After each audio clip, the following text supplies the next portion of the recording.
আসসালামু আলাইকুম রহমতুল্লাহি বারাকাতু।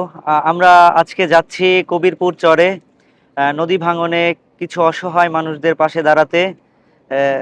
তারই ন্যায় কিছু অসহায় মানুষ আছেন যারা নদী ভাঙনের কবলে পড়েছেন।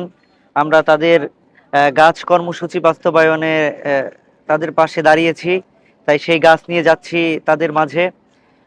ইতিমধ্যে আপনারা দেখতে পাচ্ছেন আমাদের অনেক স্বেচ্ছাসেবক বৃন্দ আমাদের সাথে আছেন, যারা কিনা তাদের অদম্য কঠোর পরিশ্রমের মাধ্যমে আর কি একটা কাজকে সফল করতে যাচ্ছি।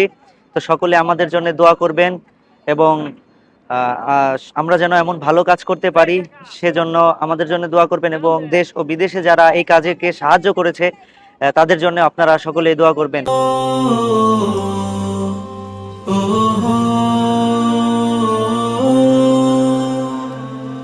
দূষণের হাত থেকে পরিবেশ বাঁচাতে বাঁচাতে বিশ্ব প্রকৃতি, এসো একটি করে বৃক্ষরোপণ করি।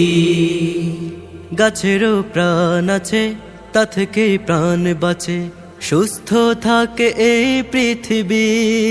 এসো সবুজে সবুজে দেশটা গড়ি, এসো সবুজে সবুজে দেশটা গড়ি।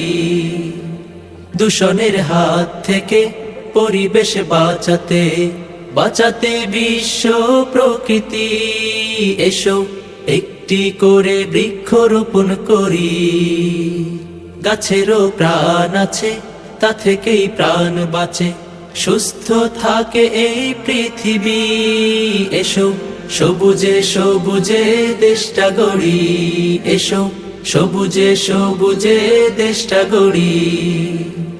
সুবিশাল অরণ্যে পাখির কুহুতান, সতেজ নিঃশ্বাসে জুড়িয়ে যায় যে প্রাণ। সুবিশাল অরণ্যে পাখির কুহুতান, সতেজ নিঃশ্বাসে জুড়িয়ে যায় যে প্রাণ। যদি না